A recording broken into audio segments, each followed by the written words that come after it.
राज्य मंत्री नरेंद्र शिवाजी पटेल के गृहनगर में डॉक्टरों की लापरवाही से सिविल अस्पताल बना रेफर सेंटर रायसेन। मध्य प्रदेश के लोक स्वास्थ्य एवं परिवार कल्याण मंत्री के गृह जिले में की अस्पतालों के हाल वेंटिलेटर पर सरकारी अस्पताल में आने वाले मरीज घायल प्रसूता अधिकतर गरीब और मध्यम वर्गीय परिवार से आते हैं, लेकिन अस्पताल की लालफीताशाही देखकर कुछ मध्यम वर्गीय परिवार के लोग प्राइवेट अस्पतालों में लुटने चले जाते हैं और जिनकी क्षमता प्राइवेट अस्पताल में इलाज कराने की नहीं होती बस सरकारी सिविल अस्पताल में इलाज के अभाव में मौत के मुंह में समा जाते हैं। हाल ही में बरेली के युवा विधायक बने और किस्मत ने जोर मारा तो वह मध्य प्रदेश सरकार में लोक स्वास्थ्य एवं परिवार कल्याण राज्य मंत्री बन गए, जिससे क्षेत्रवासियों में गजब का उत्साह और खुशी देखी गई। नए नवेले मंत्री जी ने भी अपनी हनक और उपस्थित दर्ज कराने के लिए जिले के कई सरकारी अस्पतालों का निरीक्षण किया, लेकिन जमीनी हकीकत मंत्री जी के निवास स्थान पर देखने को मिली, जब बरेली सिविल अस्पताल में 51 बेड की सुविधा है लेकिन सिविल अस्पताल में महज 10 बेड है जिन पर नहीं कोई पेशेंट। उदयपुरा विधानसभा में लगभग 110 गाँव आते हैं, जिन गांव से सिविल अस्पताल के नाम पर उपचार करने आए हुए ग्रामीण और नगरीय क्षेत्र के लोगों को हमेशा कोई सुविधा नहीं मिलती, न तो मौके पर होता उपचार। सुबह से शाम तक ओपीडी के सामने डॉक्टर का गरीब करते इंतजार। सीबीएमओ हेमंत यादव की मनमानी के चलते जब भी नगर एवं मीडिया कर्मियों के द्वारा पूछा जाता है तो डॉक्टर नहीं होने का कहकर बगले झांक लेते हैं। वहीं सीबीएमओ दूसरी ओर सिविल अस्पताल को बने हुए लगभग 10 वर्ष हो गए, मगर इस सिविल अस्पताल में किसी भी गंभीर या मरीज को नहीं किया भर्ती। सिविल अस्पताल में डॉक्टर के द्वारा मरीज को देखने के बाद तत्काल प्रभाव से रायसेन या भोपाल रेफर कर दिया जाता है। भर्ती नहीं करने का सच क्या है ये तो नहीं कह सकते, मगर अस्पताल में बने बेडों पर नहीं होता एक भी मरीज। बरेली सिविल अस्पताल की व्यवस्थाओं को लेकर सीबीएमओ हेमंत यादव का बोलबाला। वही बरेली सिविल अस्पताल में एक प्रसूता की डिलीवरी होने के बाद हुई मौत के बाद डॉक्टर ने किया रायसेन रेफर। जब परिजनों के द्वारा आवाज उठाई तो सिविल अस्पताल के मुखिया हेमंत यादव डॉक्टर प्रशांत सेन के द्वारा ऑक्सीजन लगवाकर और बेहोश कहकर किया रायसेन रेफर। प्रसूता के परिजन डॉक्टर के सामने गिड़गिड़ाते रहे, नहीं हुई कोई सुनवाई और प्रसूता की हुई मौत। मध्य प्रदेश के लोक स्वास्थ्य एवं परिवार कल्याण मंत्री नरेंद्र शिवाजी पटेल के द्वारा 3 दिन जिले की सिविल अस्पतालों सहित उदयपुरा, देवरी सहित निजी अस्पतालों के निरीक्षण किया था और अधिकारियों को सख्त कार्यवाही के निर्देश दिए थे, लेकिन सरकारी सिस्टम को कैसे सुधारेंगे मंत्री जी। बरेली सिविल अस्पताल का शौचालय बना, शर्वियों का अड्डा शौचालय में नहीं। रायसेन से जिला ब्यूरो नरेंद्र राय की रिपोर्ट। क्या बात है भाई, हम हॉस्पिटल आए थे। सबसे बड़ी चीज तो यह है कि यहाँ इतना ज्यादा मरीज है और इतनी व्यवस्थाएं नहीं हो पा रही। अच्छा, मैं आया, मैंने दिखाया, दिखाने के बाद मुझे खुद नहीं बता रहा है कि क्या है क्या नहीं है। वो कह रहा है रायसेन चले जाओ। अब भाई रायसेन क्या चले जाओ, इतना बड़ा हॉस्पिटल गवर्नमेंट ने बना के दी, ये क्या सिर्फ देखने के लिए है? और इतने मरीज खड़े हैं, इतना मरीज बाहर खड़ा है। ये अभी टाइम हो जाएगा, टाइम खत्म हो जाएगा, उठा के सारा मरीज घर चल जाएगा। तो ये कोई व्यवस्था है? ये कोई मतलब स्वास्थ्य व्यवस्था है? ये कोई धिक्कार है मुझे ऐसी सरकार पे। क्या नाम है आपका? सावित्री। अच्छा, बच्चियों को अस्पताल लेके आई हूँ, क्या है? कुत्ता ने काटा पागल। क्या हुआ? इलाज हो गया? इलाज हो गया, पक गया, इसका सूखने का इंजेक्शन भी नहीं लिखा। डॉक्टर के पास गई थी आप? गए थे। क्या कहा उन्होंने? उनके लगे जो कुत्ता वाले लग जाएंगे, ठीक हो जाएंगे। कहीं रेफर भी किया? रेफर भी करा था, कहीं लगे अपने साधन से चले जाओ। इनके हमारे पास तो पैसे नहीं है, हमारे साधन से कैसे चले जाए? मेरी गाड़ी से ले जाओ, मेरी चाबी दे दो। इनके साहब तो मेरी गाड़ी से हम कहाँ से जाएंगे? रोड मारा अल्लाह जी साहब में मंत्री की जोर पहुंची, मंत्री ने फिर डांटा हुआ, कहा हुआ, उसने रंगाई मोरे फलकारी साधन से रंगाए। फिर हम शाम को वापस आ गए थे अपने किराए से। बताना क्या नाम? मेरा नाम महेंद्र जिला बलवाई से। मेरी मम्मी बदमान से पास चली नहीं, मुझे उनकी याद आती है।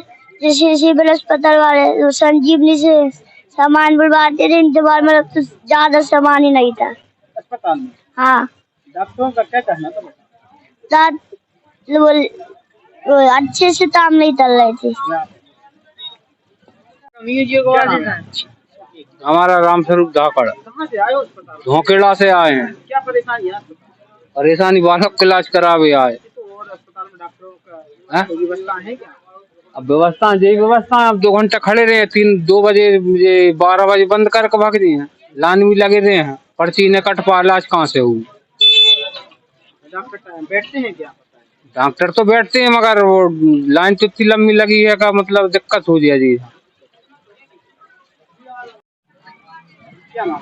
मेरा नाम वर्षा विश्वकर्मा है। अस्पताल आई हो, क्या है अस्पताल में व्यवस्था? अस्पताल में कोई व्यवस्था नहीं है। एक ही कमरा है, उसमें 3 बेड है सिर्फ, उसी में लेडीज उसी में जेंट्स। वो कोई भर्ती हो जाता है तो बेचारा बाहर टेबल पे सोता है, कुर्सियों पे। बॉटल लगाने को जगह नहीं है, बाथरूम की जगह नहीं है, लेडीज को कहाँ लेके जाएं। और दर्द आ रहा है, वहीं पे लेडीज है, वहीं पे जेंट्स है, कैसे मेंटेन होगा। कोई इतना बड़ा हॉस्पिटल है, इसमें व्यवस्था बिल्कुल भी नहीं है। डॉक्टर भी बहुत लापरवाह है, फोन करके बुलाओ जब आते हैं, और कुछ मत पूछो, वो तो सब बेकार हॉस्पिटल है। इस हॉस्पिटल से अच्छा इसे बंद कर दो। कमरों में ताले डले हैं, कहीं जाने की अनुमति नहीं है। और कोई बाथरूम कर दे तो साफ करने की बोलो तो कहते हैं आप ही करो ना, हम क्यों करें। ऐसा होता है हॉस्पिटल में? हॉस्पिटल का स्टाफ ही करता है ना साफ, फिर ये क्यों नहीं करते? खुद बोलते हैं कि आप करो, आप मरीज ने उल्टी करी है, बाथरूम करी, आप करो साफ। हाँ, परिजनों से करवाते हैं, खुद नहीं करते। क्या नाम है आपका, क्या हुआ है यहाँ पर? सर मेरा नाम रमा राजपूत है। मैं अपनी भाभी के साथ यहाँ पर आई हुई थी, और जब जब भाभी को दर्द हुआ तो मैंने डॉक्टर से बोला, नर्स से बोला, बहुत देर तक तो वो आई नहीं, और फिर आई तो सर को भेजा। ये कहीं से कहीं तक भी मुमकिन नहीं होता कि कोई डॉक्टर एक लेडीज को चेक करे। जब बोला तो बोलने लगी कि आपके बच्चे नहीं है क्या, आपने पहली बार डिलीवरी देखी है? जो डॉक्टर चेक नहीं कर सकता है, लेकिन जब सीजर की नौबत आती है तब उसके पहले डॉक्टर को कोई अधिकार नहीं होता लेडीज को चेक करने का। सबसे पहला मुद्दा तो यही है मेरा कि इस हॉस्पिटल में कोई बड़ी मैडम है ही नहीं, यहाँ पे डॉक्टर ही लेडीज को चेक करते हैं। और यहाँ के लोग इतने बेवकूफ हैं कि ये तक नहीं बोल पाते कि नहीं पहले आप चेक करिए। और आखिरी तक बूंद बूंद से जब मेरी भाभी का पूरा ब्लड निकल गया, उसके बाद डॉक्टर ने कहा कि अब आप भोपाल ले जाइए। जब वो मौत के मुंह तक पहुंच गई तब, और मरा इंसान को ऑक्सीजन लगा के रेफर किया है। आज उस बच्ची के साथ जो हुआ है ना सर, मेरी आपसे हाथ जोड़ के विनती है वो किसी के साथ ना हो।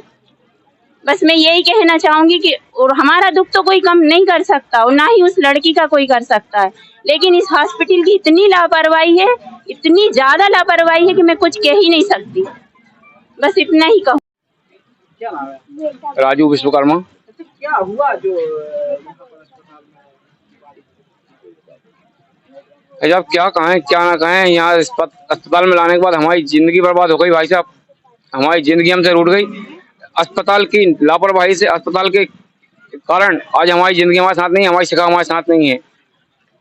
क्या हुआ था यहाँ पर? डॉक्टर प्रशांत सेन, जिनका अस्पताल में जो सर्जन है, इनका बाजू में क्लिनिक भी है, उनका हमारी शिक्षा का इलाज चल रहा था गर्भवती के दौरान।